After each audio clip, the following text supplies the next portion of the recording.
Okay, let's create a virtual machine.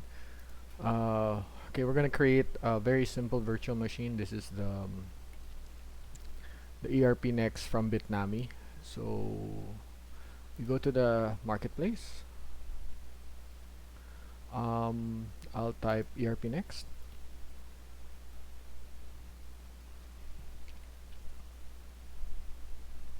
and this is Bitnami. That other one we tried it. I couldn't get it to work. Um, okay, we can launch.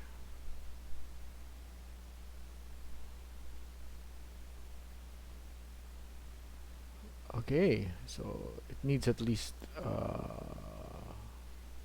what boot disk size. Okay, let's move this to Asia, East Asia, Southeast Asia 1. I think this is Taiwan. Bitnami. Let's put the date 917. And ooh, that's pretty powerful. Ooh, that's, yeah, it doesn't have to be that powerful. Um, does it have to be that powerful? This is okay. What's high CPU, high memory, high standard? Why can't I just use this? Oh, high CPU to memory. Okay, this is new. It wasn't like this before, if I remember it. I don't need that much RAM. I just need 2 4. Oh. Oh, this is the new series. Okay, we just need E2. Yeah, that one. Yeah. So, yep, that sounds about right. Boot disk size, it's usually 40. It won't be. It'll be too little if you make it. It'll cry eventually. Ooh, uses their installation method uses Debian 11. Okay, so Bitnami, general. Okay, let's create it. Deploy. Uh, okay. It'll create its own randomly generated password, which I'll have to save. So this method has a drawback. It defaults with Bitnami as a default company. Um, we'll go through. I haven't done this in a while. Okay, so user, yeah, instance, pending. So once this is created, um, we can once this is created, we can log in. Oh, so here's the admin password. Okay, there. So this is the admin password. I guess we're gonna set our own.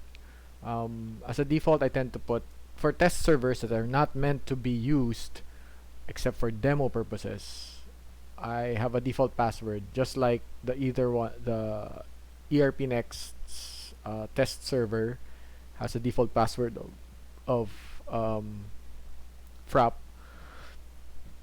Okay, it looks like we're done. Let's log in.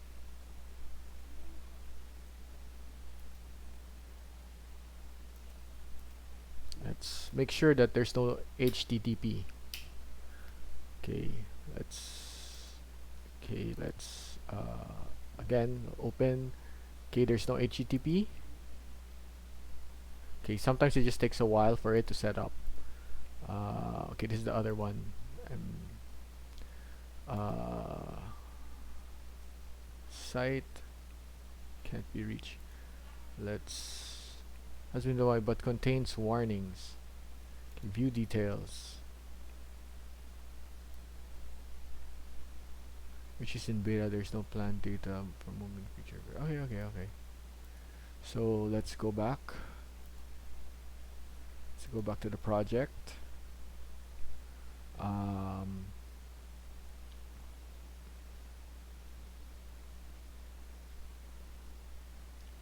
created on, etc. Okay, so I'll go back to my um, dashboard. I'll look at my virtual machines. Virtual machines. Cloud overview. Compute engines. Yeah, virtual machines. Okay. Oh, okay. The Bitnami is set up. Okay. I'm going to put this to sleep for a bit. Stop. So this is the one that Ambibuzz taught us to create. And what you call this? This is the next one, so I copied it. It should be working. Okay, this is the. Okay, let me refresh to reflect the new conditions. Sometimes you have to refresh. Okay. So you saw the password there. I'm going to check what the password is and put it on a notepad. The password is security. Here's the Bitnami password, the temporary password. Okay, that way I don't have to go back here if I need to check it out. So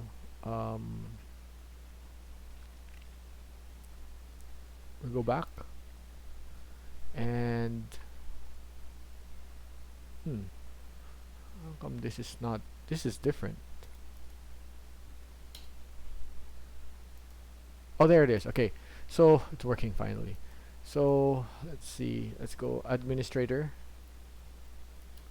and the password is the one that we were given.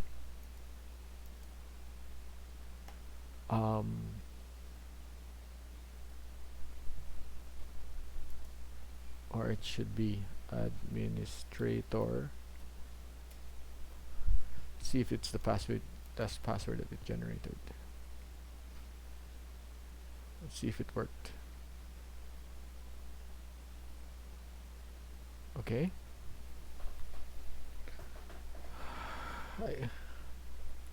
Okay. Yeah, that's taking a while. What happened? Okay. Okay, let's refresh.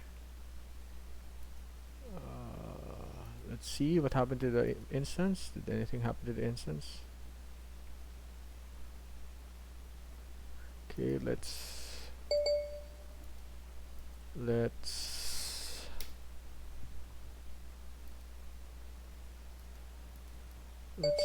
okay.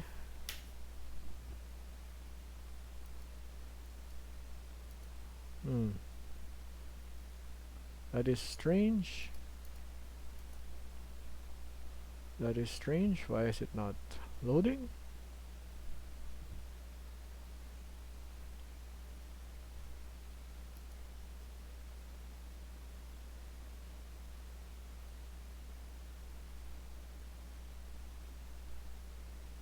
Okay.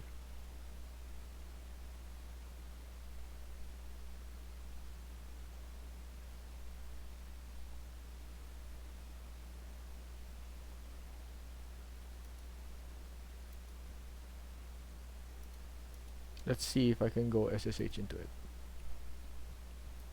Let's see if it's running. Let's show the SSH. Okay.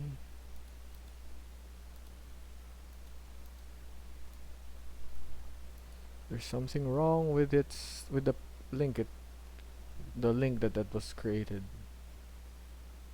Okay, nice.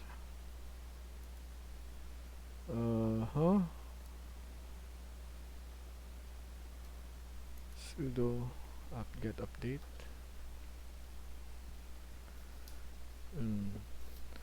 I think Bitnami. Yeah.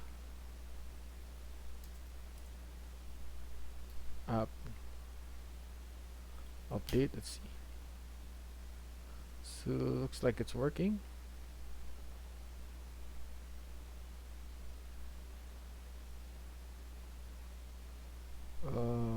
Let's see if there's any details about who the users are. Let's see. Management, custom metadata. Looks like it's all there.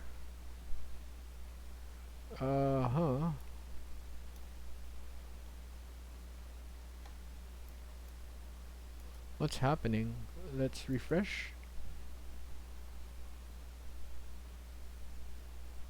Why isn't this underlined? Typically this is underlined. Given that it's not underlined, let me make a test. Let me ping it. Okay. What you call this? Window capture. Okay. Okay.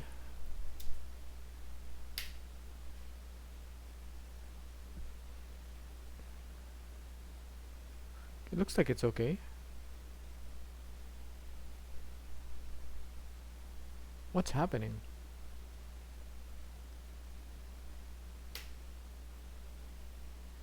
Control X. So just Control Alt X. Okay. Okay, there is. It looks like it's okay. The question is, why is it not working? The SSH is working, thus it's working. So the question is, why is it not loading? Okay. Now it works. I guess, yeah. So that was like 6 minutes. So log in. So let's log in. Administrator. Let's use the password given to us. Show. There was a password given to us. Don't worry, I'm gonna delete this later on. Okay. Never. So you'll see here, if we go to the company, it's Bitnami USA. Okay, so let's add company. So my side hobby business is Game in the Brain, where I write about games. The default country is the Philippines. Default currency is the Philippine peso.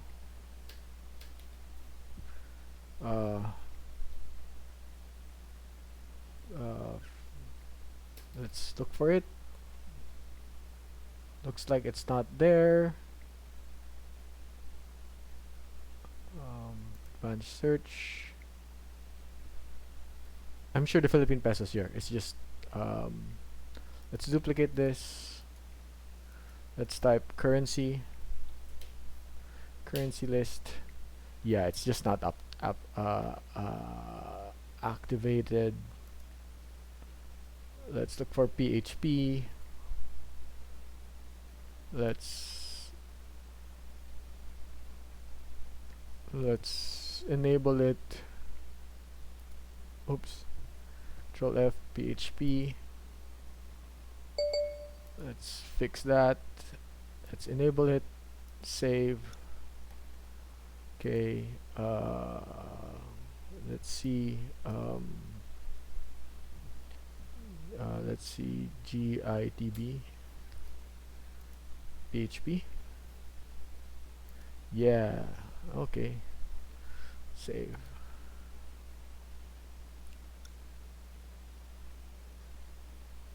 Okay, so this is, I'm pretty much done here. So, but every time I create, let's say I create okay, so let's say I'm gonna buy stuff from my company. I'm gonna make a material request for my company. Add a material request. The default company purchase, printing details, terms and condition, and let's see what's the company.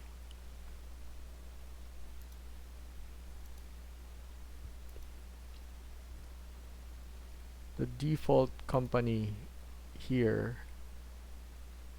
is, okay, so let me set up the defaults. Session defaults. I'm not gonna be Bitnami. I'm gonna be Game in the Brain. Save. Reload. Let's delete the Bitnami company. So first you make another company, then you delete the default company. So I'm gonna delete this. Actions, delete. Cannot cancel because Bitnami is linked with email digest. With the email digest, schedule errors. So Bitnami email. So I go to email first. So this is normal. You don't have to memorize the entire thing. It's okay for you to. Okay. So email. So I have to type email. So it's okay that, okay, so email digest. Sorry, no. Email digest for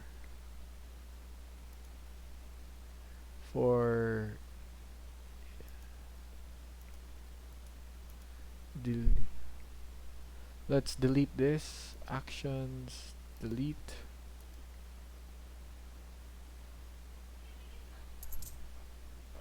Okay, so again, so let's now try to delete the company again. So again, actions, delete. Yes. Cannot delete because Bitnami is linked to homepage. Okay, so then we go to homepage. Homepage. Let's delete this.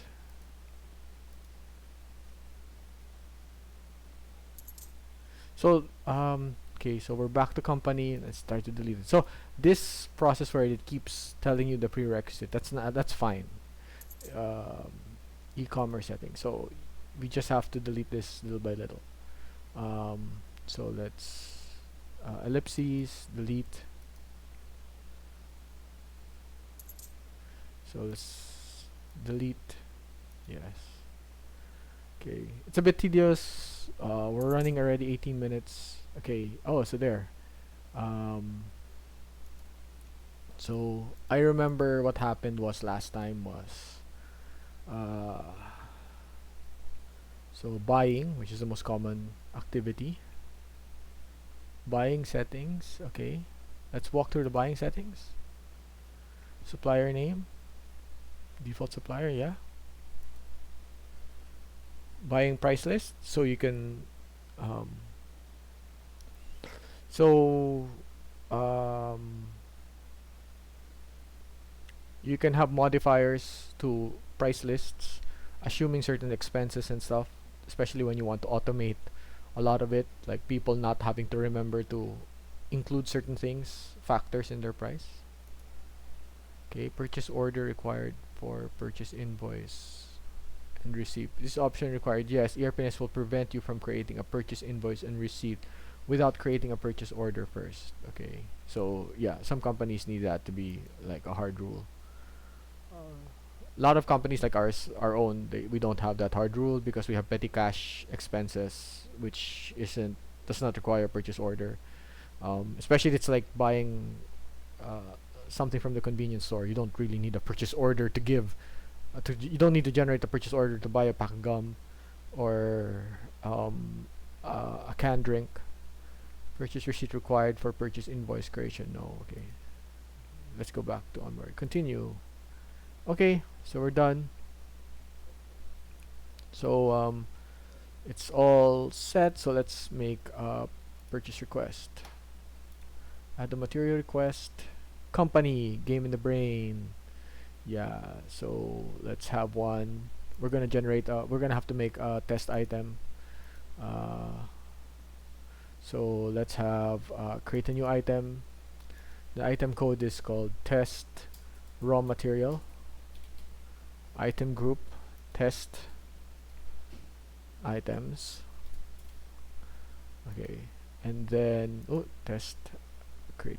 Okay, so we'll end up test items. So we'll create a new item group, test items, save.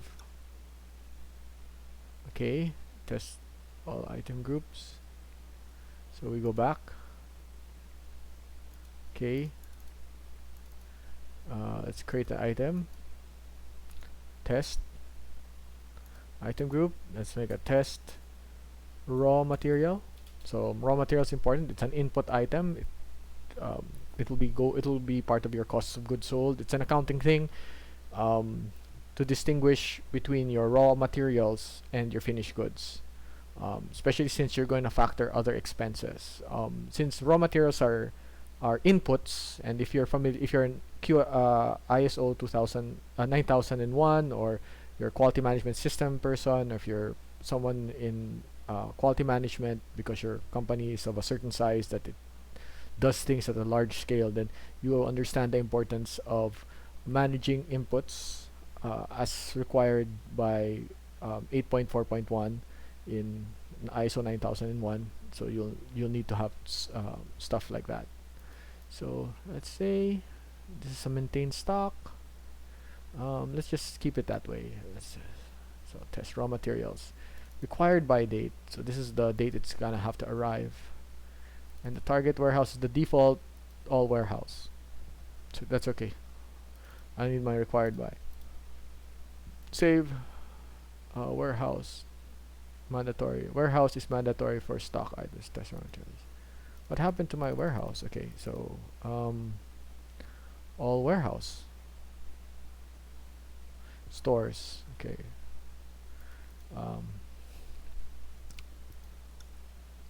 Nice. Okay, so I just created it and then I submitted it.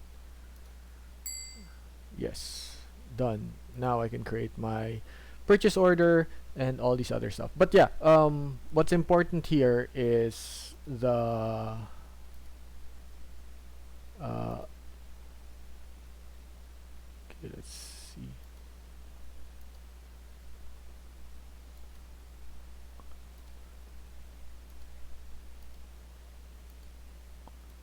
Oops, sorry.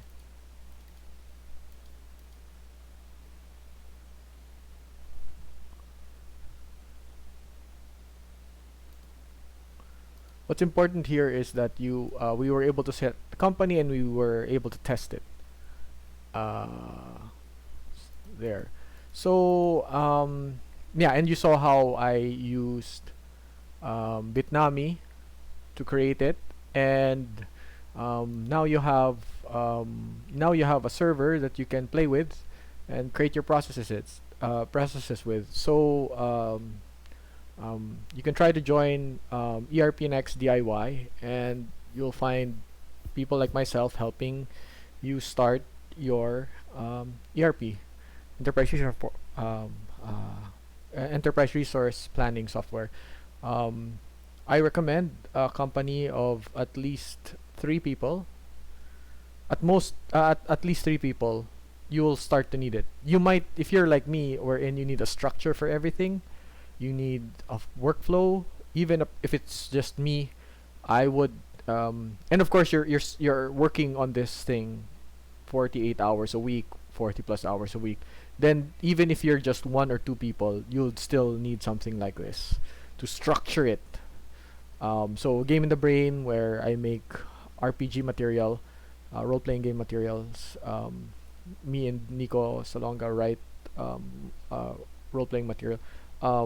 We won't need this because it's just the 2 of us and it's a part-time gig. But if you were to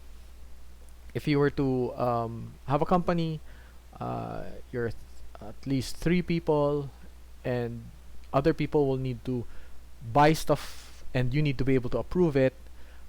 So most companies take an input and process it. The input could be a sales order